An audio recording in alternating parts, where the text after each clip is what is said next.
Hi, greetings. I'm Dave Epstein, and welcome to Growing Wisdom. This is a special edition of Growing Wisdom. We're here in the backyard, got the pond in the background, but recently I was fortunate to be able to go to the Galapagos Islands off the coast of Ecuador, and we saw so many animals and also took many hikes. I want to share with you just a piece of my trip.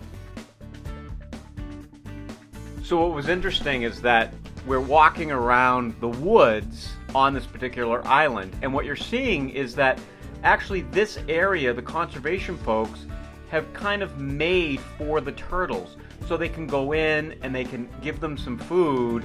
It allows them to breathe safely. They also don't have any effects of man.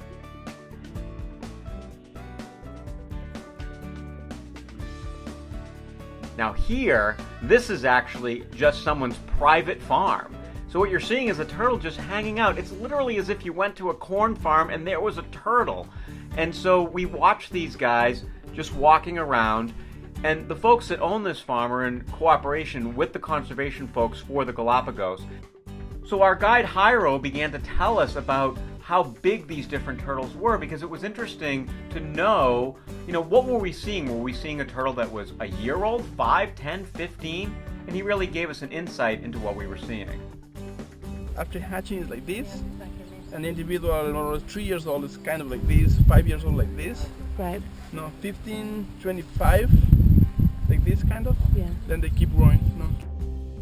We then went off to where they actually breed some of the turtles to repopulate them back into the wild. So these are actually baby turtles that we got to see at one of the reserves.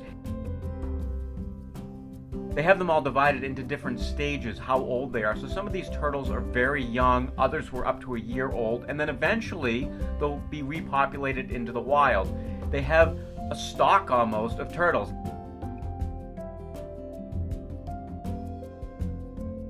Now, I got a little bit silly when we went to one place. This is an old turtle shell. The turtle had passed away and decided to get in it.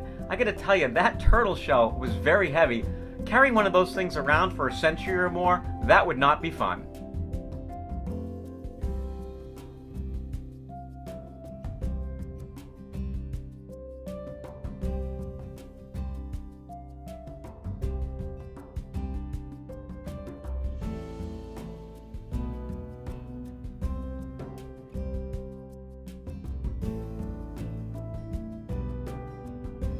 So what we're seeing here are actually the marine iguanas. There's really two types of iguanas on the Galapagos, and now there's a third. It was actually discovered back in the mid-'80s, but given a separate category in 2009, and that's the pink iguana. And the pink iguana is really now a distinct species. So back to these marine iguanas that we're seeing. These are the iguanas that stay on land to really warm up and then go back into the ocean to kind of feed on the algae as well as some of the seaweed. So you'll see them going back and forth between the water and the land. And Darwin, when he discovered them, would throw them in the water, and they constantly keep coming back to the safety of land. Even though they could have left him, they wanted to be on the shore.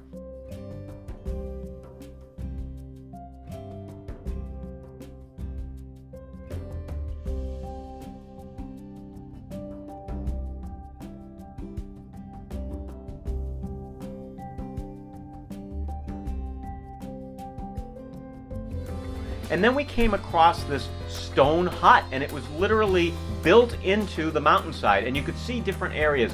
There was the kitchen. You could see the chimney where the smoke would have gone out. And you could see where folks would sleep, and you could see just a spectacular view they might have had looking out here. So one of the first settlements that formed was actually back in the 1930s, and it probably was fairly intriguing as the wildlife was. And so Friedrich Ritter came over. He was a doctor, and they really set up just this gardening utopia that was fairly successful. And then Heinz and Margaret Whitmer joined them, and you can see this wonderful little house that they created right into the hillside.